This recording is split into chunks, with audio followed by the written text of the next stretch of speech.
Nous prenons la lecture du psaume 105 aujourd'hui. Psaume 105, louez l'Éternel, invoquez son nom.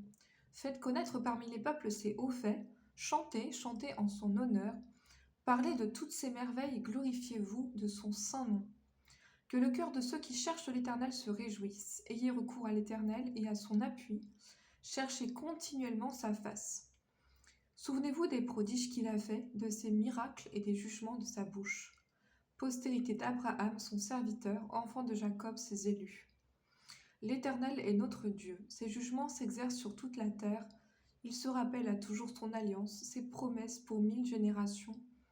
L'alliance qu'il a traitée avec Abraham et le serment qu'il a fait à Isaac. Il l'a érigé pour Jacob en loi, pour Israël en alliance éternelle, disant « Je te donnerai le pays de Canaan, comme l'héritage qui vous est échu. » Ils étaient alors peu nombreux, très peu nombreux et étrangers dans le pays, et ils allaient d'une nation à l'autre et d'un royaume vers un autre peuple. Mais il ne permit à personne de les opprimer, et il châtia des rois à cause d'eux. Ne touchez pas à mes oins, et ne faites pas de mal à mes prophètes. Il appela sur le pays la famine, il coupa tout moyen de subsistance. Il envoya devant eux un homme. Joseph fut vendu comme esclave, on serra ses pieds comme dans des liens, on le mit au fer jusqu'au temps où arriva ce qu'il avait annoncé, et où la parole de l'Éternel l'éprouva. Le roi fit ôter ses liens, le dominateur des peuples le délivra.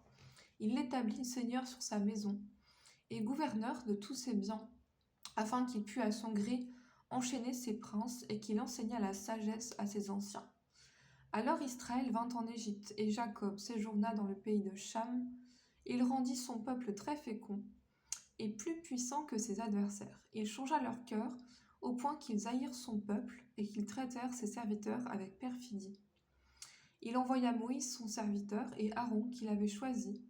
Ils accomplirent par son pouvoir des prodiges au milieu d'eux. Ils firent des miracles dans le pays de Cham. Il envoya des ténèbres et amena l'obscurité, et ils ne furent pas rebelles à sa parole. Il changea leurs eaux en sang et il fit périr leurs poissons. Leur pays fourmilla de grenouilles jusque dans les chambres de leur roi. Il dit, et parurent les mouches venimeuses. Les poux sur tout leur territoire, il leur donna pour pluie de la grêle, des flammes de feu dans leur pays, et il frappa leurs vignes et leurs figuiers, et il brisa les arbres de leur contrée. Il dit, et parurent les sauterelles, des sauterelles sans nombre, qui dévorèrent toute l'herbe du pays, qui dévorèrent les fruits de leurs champs.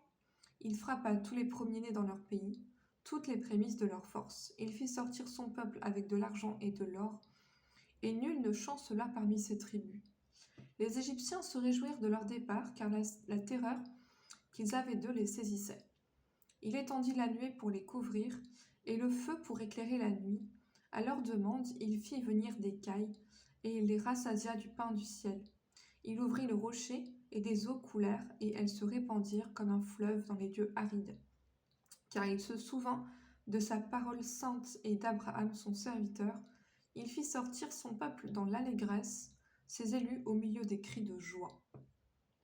Il leur donna les terres des nations, et ils les possédèrent le fruit du travail des peuples, afin qu'ils gardassent ses ordonnances et qu'ils observassent ses lois.